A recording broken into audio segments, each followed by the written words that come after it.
I don't think it's any surprise to learn that the government lies to all of us on a regular basis, and probably about something new every day. I've been thinking more and more lately about the fact that I am now part of one of those lies. A lie that stares down at the Earth every night from those 384,000 kilometers away. They say we never returned to the moon, that we never went back after leaving the surface nearly 50 years ago. Heck, some people don't think we ever got up here at all. But really, we've been living up here for quite a while, watching you from above. As far as everyone knows, Apollo 17 was the last mission to the moon. It broke all sorts of official records. The longest spacewalk, the longest lunar landing, and the largest samples ever returned to Earth. The most lunar orbits, 75, and the most time orbiting the moon, over 6 days. The crew returned after all that effort to find that nobody really seemed to care all that much about space travel. They had other things on their mind. The moon landings, NASA, and the heroism of astronauts were suddenly old news. It was like after all that time spent trying to get there, people had suddenly become bored of hearing about the place. Of course, there was another problem as well. There had been too many accidents, too many disasters. It was getting to be too risky to visit our orbiting neighbor or to send our astronauts into space at all. Capitalizing on this indifference, the shadow government began planning for a different sort of lunar operation. One that would set up a base in secret on the surface of the moon, in a subterranean lair that could not be spotted by telescopes from Earth. It would operate in secrecy and would serve as a spy operation and a bunker in the event of total annihilation on Earth. It was the era of the Cold War, after all. The top-secret moon base was stocked with supplies, and 2 men and 2 women were chosen as a team for each annual rotation, to serve as a contingency plan should all else fail on Earth. Generations of us have served now, up here on the moon. When the Cold War ended, everybody thought it would be over, that the base would be abandoned. But the powers that be kept it going, citing the position of the doomsday clock still so precariously close to midnight. Up here we rotate every year so that nobody dies of radiation poisoning, cancer, or bone deficiencies. Still, we're all taking a decade or more off of our lifespans just by living up here. We do it, though. It's just a part of the job. Who else can claim to have been to outer space, to have touched the surface of the moon, to have lived here? I couldn't turn down the opportunity. I tell you one thing, you can't beat that view from the surface. Earth really does just look like a shiny little blue rock from up here. So small and insignificant, you can't help but feel awed, humbled. We don't go out on the surface very often, only on rare special occasions, to take samples or do experiments. That was why it startled me so badly when I woke up and found the bunker empty. "Brian? Jess? Sarah?"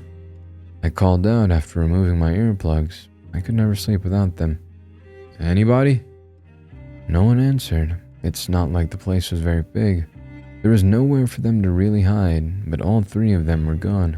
Their spacesuits too, so it was obvious they had left, but it just didn't make sense. There was no spacewalk scheduled for today, I thought to myself. The risks of going out on the surface could not be understated. We went out there sparingly, often staying inside for weeks at a time. And we never went out all together, only in teams of 2. That way, if something happened, the mission could still continue. We were walking, talking, living contingency plans for each other and for all of mankind. We weren't permitted to take risks. I called home base, but there was no response. It was like the connection had been severed. All I was getting was fuzzy, blaring static. There wasn't much else I could do but sit and wait for them to come back. There was plenty of food and water, at least, so I wouldn't starve. But I couldn't say the same for them. It didn't look like they had taken anything with them. No food, water, nothing. Days passed by and my mind wandered aimlessly, thinking of all the possibilities. Cut off from Earth, I had no idea if the worst had happened down there as well. A global catastrophe of some kind that resulted in a communication disruption crossed my mind. EMPs, nuclear bombs, plagues, floods, global warming, fucking zombies, even the rapture. All of these things ran through my mind as I paced the small living quarters. I just remained there, waiting and waiting, unsure what would happen. The resupply mission that would also relieve us from our duties was several months away. And who knew if they would even show up now? I had no way of knowing what was going on or what news I had missed. As the days turned to weeks, I came to grips with the fact that I was truly and completely alone in every way. No crew and no communications.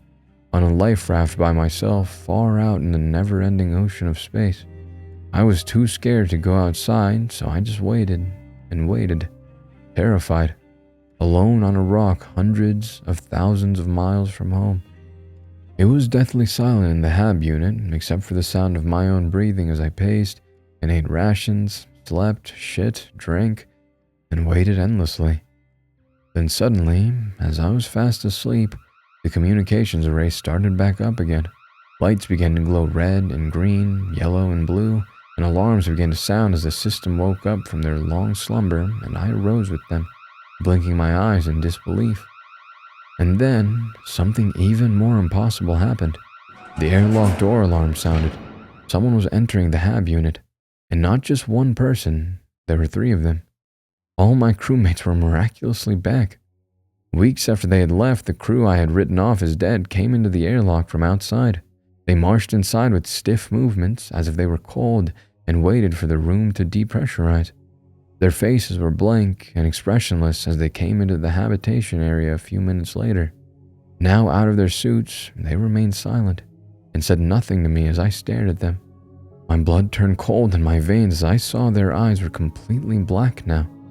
I spoke to Sarah, my partner, first. Overcome with emotions, I didn't even really think about the utter impossibility of it all, or the strange changes that had affected them. They shouldn't have been alive. I had already determined it was impossible. They'd brought no provisions with them, after all. 3 days without water up here and you're done for. 7 days without food, but they'd been gone for weeks with neither one. The thing is, when you've been alone like that for so long, you lose track of everything.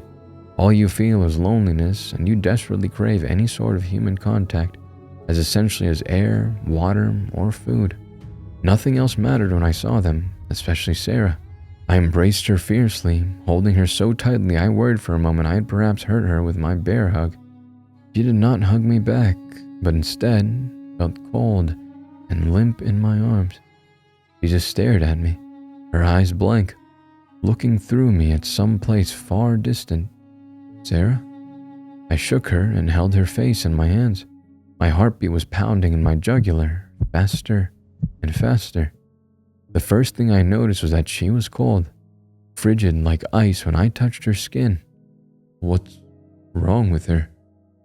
I asked, my face looking back and forth between Brian and Jess, hoping desperately for an answer. Their faces stared back at me just as blankly, seeming not to see me, but to look right through me. Where have you been? I've been here by myself for weeks. I couldn't get a hold of anyone back home, and I didn't know what the hell was going on. I was weeping as I spoke, overcome with emotions. Brian's pale face snapped around to look at me. Like an eel, it looked slippery and pale, a thin sheen of sweat clinging to his skin in fine droplets. We are sorry for that, he said robotically. We have found something outside.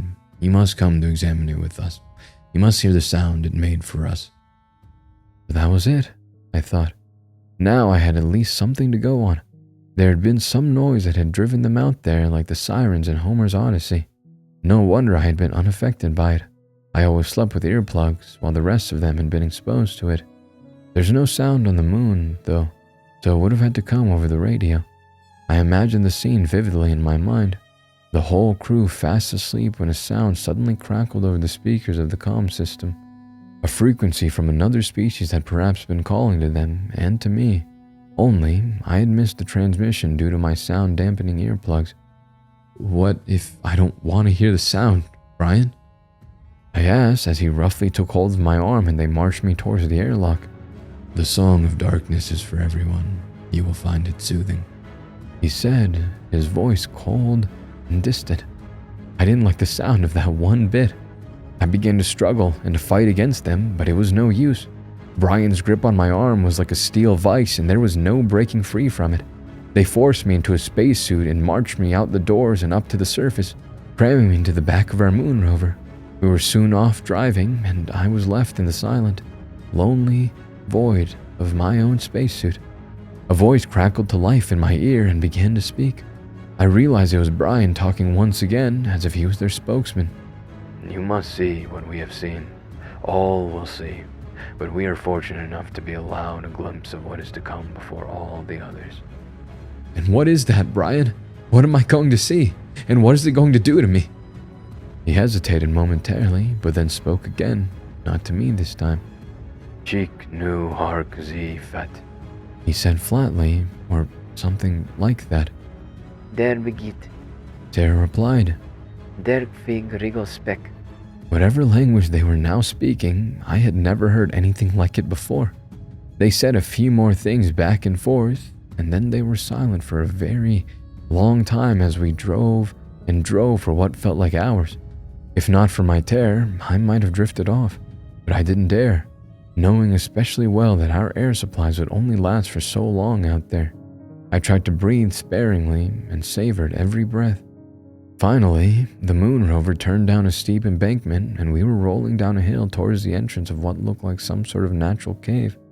It was a black hole in the moon rock which gaped open like a mouth as we drove towards it. It seemed to open wider as we approached, and then everything became dark as we entered the cavern on the surface of the moon. We stopped inside the blackness of the tunnel, and I saw eyes were staring at us from the darkness. They reflected back like purple mirrors in the dim space. The others had gotten out of the vehicle now, and I could see them in the dim light of the cave, bowing before the things with the purple eyes. A voice spoke suddenly in my ear, and I could hear it clearly through the radio. It sounded like broken glass scraping across a chalkboard. You were not among your companions when they came the first time. Why? I thought about this, and then simply replied with the truth. I woke up and they were gone. I didn't know I was invited to whatever this is. Whispers could be heard in my mind, and my former comrades spoke to each other in that strange language once again. After a few minutes of debate, the voice in my ear, like broken glass, spoke again. I tried not to scream at the sound of it. We cannot give you the same gift which we bestowed upon them. There are forces at work which even we cannot control, and we use them as we are able, but only as they allow. We will, however, grant you another privilege. What is that? I asked, suddenly becoming even more afraid, which I hadn't thought possible. We will show you what we are capable of, so that you may tell your kind what we will do if you resist us. You will be a messenger for us. My 3 former crewmates stood up suddenly and began to march towards me in the dark space, grabbing me roughly and pushing me over to stand in front of the largest of the pairs of purple eyes. Watch and listen. The creature suddenly began to emit a sound like the purring of a large cat, but then it suddenly rose in pitch until it pierced my ears and I felt blood beginning to dribble from them. My 3 former friends were suddenly lifted up into the air as the room filled with a dull, purple glow, and I saw the things which had affected my crewmates. I finally saw the creatures which were hiding in the cavern on the dark side of the moon. In the dull purple glow of their power, I saw that they were like huge jungle cats, black like jaguars, but they had many more legs, reminding me of giant spiders mixed with wild cats. Their purple eyes reflected back at me, and they watched impassively and effortlessly as my friends hovered and levitated in the air in the middle of the cavern room. Suddenly, their space helmets were lifted off their heads, and I screamed, knowing what would happen to them in the vacuum of space. But nothing did. They breathed the non-existent air and looked quite content still for a few more moments, as if the creatures had created a little ecosystem with a livable atmosphere in this cavern somehow. Then, Brian's eyes began to weep dark, almost black-looking blood. It ran down his cheeks, and his flesh began to peel and melt from the top of his skull. Skin sloughed off and dropped from him to the floor, his connective tissues seemingly disappearing as his bone and body parts fell apart from themselves, scattering everywhere as he fell lifelessly to the ground. Just went next. Her skull suddenly there, and then, an instant later, gone. Like a piece of fruit had been left out to rot, viewed in fast forward. She came apart at the seams. The warm, vital fluid splashed my suit and covered my visor in gore, which I wiped away as I screamed. knowing one more person still remained. Sarah, my partner, my lover, As I looked into her dead black eyes, she stared back at me, and I thought for an instant I saw a glimmer of some sort of recognition in her eyes, as if maybe for a moment she had remembered our life together. She opened her mouth as if to say something, and then her tongue fell out from her mouth, looking black and dark and dead. Her teeth fell out from her mouth as she aged 1,000 years in an instant and likewise collapsed dead to the floor of the cavern. The purple glow went dim, leaving the room almost in blackness once again. I was left alone staring at a cave full of darkness again, with the purple eyes of terrifying creatures surrounding me on all sides, watching me from the shadows. This is what you will tell your people back on Earth. The voice said in my ear. These are the ones who we gave favor to, and look at what we have done to them, to set an example to you. Just imagine what we will do to the rest of you if you disobey us. I backed away.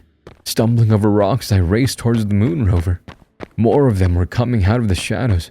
Smaller creatures with the same reflective purple eyes. Hundreds of them, thousands, coming out to feast on the fresh meal. Tell your people that we are coming. Tell them that they have two choices, to listen to our song and submit to us, and to become our minions. Or they can become like these ones are, food for our young.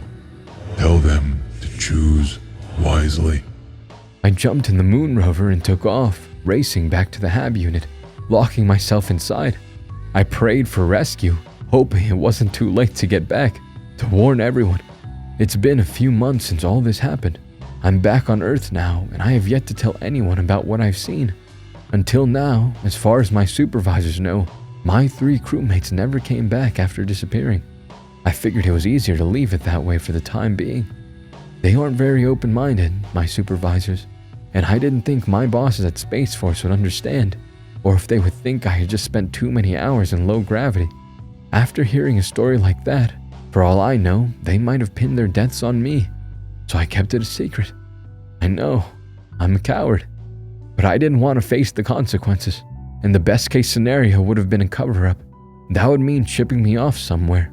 When they want to get rid of somebody, often, they'll send them up to some far remote northern radio base to listen to foreign signals, they say, but mostly just to send them somewhere unpleasant. I don't want that to happen to me. I try to avoid the radio these days. I'm a little afraid of what I might hear playing on it one day soon, so I keep the volume down low, and I always sleep with my earplugs in.